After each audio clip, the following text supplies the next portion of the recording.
Hi, Hanover Hills. My name is Mr. Seiger, and I am one of the fifth grade teachers at Hanover Hills.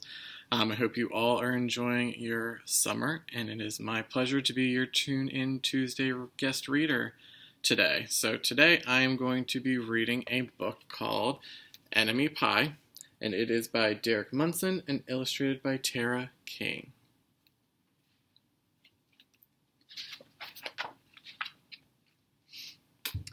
It should have been a perfect summer. My dad helped me build a treehouse in our backyard. My sister was at camp for 3 whole weeks, and I was on the best baseball team in town. It should have been a perfect summer, but it wasn't. It was all good until Jeremy Ross moved into the neighborhood, right next door to my best friend Stanley. I did not like Jeremy Ross. He laughed at me when he struck me out in a baseball game. He had a party on his trampoline, and I wasn't even invited.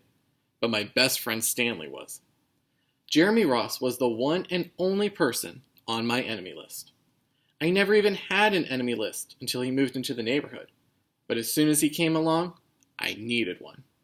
I hung it up in my treehouse where Jeremy Ross was not allowed to go. Dad understood stuff like enemies. He told me that when he was my age, he had enemies too. But he knew a way to get rid of them. I asked him to tell me how. Tell you how? I'll show you how, he said. He pulled a really old recipe book off the kitchen shelf. Inside, there was a worn-out scrap of paper with faded writing. Dad held it up and squinted at it. Enemy pie, he said, satisfied.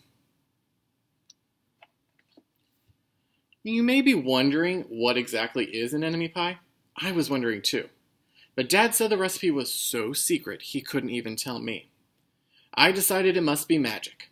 I begged him to tell me something, anything. I will tell you this, he said. Enemy pie is the fastest known way to get rid of enemies. Now, of course, this got my mind working. What kinds of things, disgusting things, would I put into a pie for an enemy?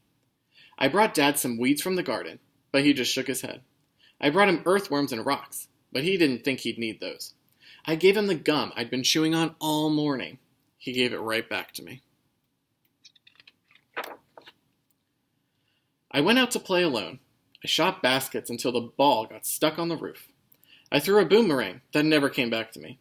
And all the while, I listened to the sounds of my dad chopping and stirring and blending the ingredients of enemy pie. This could be a great summer after all. Enemy pie was going to be awful. I tried to imagine how horrible it must smell, or worse yet, what it would look like. But when I was in the backyard looking for ladybugs, I smelled something really, really, really good. And as far as I could tell, it was coming from our kitchen. I was a bit confused. I went in to ask Dad what was wrong. Enemy pie shouldn't smell this good. But Dad was smart. If enemy pie smelled bad, your enemy would never eat it, he said.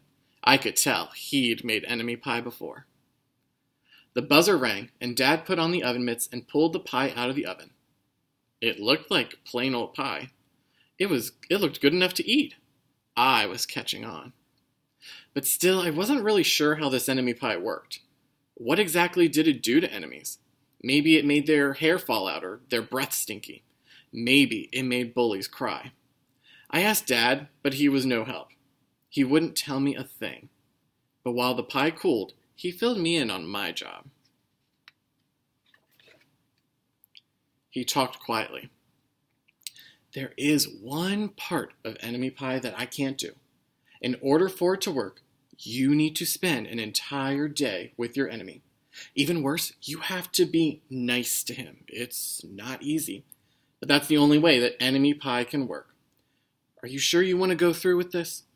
Of course I was. It sounded horrible. It was scary. But it was worth a try. All I had to do was spend one day with Jeremy Ross. Then he'd be out of my hair for the rest of my life. I rode my bike to his house and knocked on the door. When Jeremy opened the door, he seemed surprised. He stood on the other side of the screen door and looked at me, waiting for me to say something. I was nervous. "Can you play?" I asked. He looked confused. I'll go ask my mom, he said. He came back with his shoes in his hands. His mom walked around the corner to say hello. You boys stay out of trouble, she said, smiling. We rode bikes for a while and played on the trampoline. Then we made some water balloons and threw them at the neighbor girls, but we missed. Jeremy's mom made us lunch. After lunch, we went over to my house.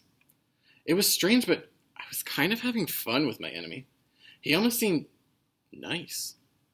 But of course I couldn't tell Dad that, since he had worked so hard to make his enemy pie. Jeremy Ross liked my basketball hoop. He said he wished he had a basketball hoop, but they didn't have room for one. I let him win a game just to be nice. Jeremy Ross knew how to throw a boomerang. He threw it, and it came right back to him. I threw it, and it went over my house and into the backyard. When we climbed over the fence to find it, the first thing Jeremy noticed was my treehouse. My treehouse was my treehouse. I was the boss. If my sister wanted in, I didn't have to let her. If my dad wanted in, I didn't have to let him.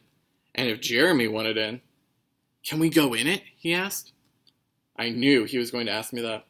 But he was the top person, the only person on my enemy list. And enemies aren't allowed in my treehouse. But he did teach me to throw a boomerang. And he did have me over for lunch. And he did let me play on his trampoline. He wasn't being a very good enemy. Okay, I said, but hold on.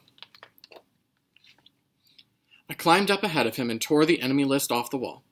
I had a checkerboard and some cards in the treehouse, and we played games until my dad called us down for dinner. We pretended we didn't hear him, and when he came out to get us, we tried to hide from him. But somehow he found us. Dad made us macaroni and cheese for dinner, my favorite. It was Jeremy's favorite too. Maybe Jeremy Ross wasn't so bad after all.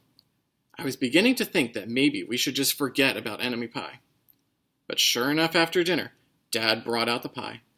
I watched as he cut the pie into 8 thick slices. Dad, I said, it sure is nice having a new friend in the neighborhood. I was trying to get his attention and trying to tell him that Jeremy Ross was no longer my enemy.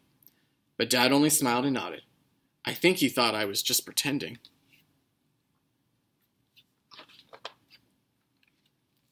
Dad dished up 3 plates side by side, with big pieces of pie and giant scoops of ice cream. He passed one to me and one to Jeremy. Wow, Jeremy said, looking at the pie. My dad never makes pies like this. It was at this point that I panicked. I didn't want Jeremy to eat enemy pie. He was my friend. I couldn't let him eat it. Jeremy, don't eat it. It's bad pie. I think it's poisonous or something. Jeremy's fork stopped before reaching his mouth. He crumpled his eyebrows and looked at me funny. I felt relieved. I had saved his life. I was a hero. If it's so bad, Jeremy asked, then why has your dad already eaten half of it? I turned to look at my dad.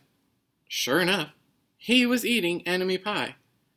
Good stuff, he mumbled through a mouthful. And that was all he said. I sat there watching them eat enemy pie for a few seconds. Dad was laughing, Jeremy was happily eating, and neither of them was losing any hair. It seemed safe enough, so I took a tiny taste. Enemy pie was delicious. After dessert, Jeremy rode his bike home, but not before inviting me over to play on his trampoline in the morning. He said he'd teach me how to flip. As for enemy pie, I still don't know how to make it. I still wonder if enemies really do hate it, or if their hair falls out, or if their breath turns bad. But I don't know if I'll ever get an answer, because I just lost my best enemy.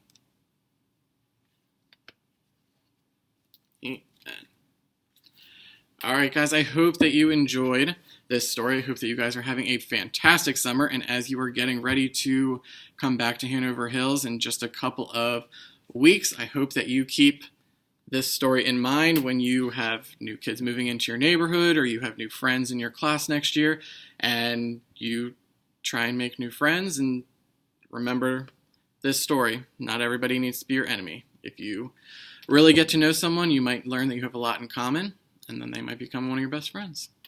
All right, guys, have a great day.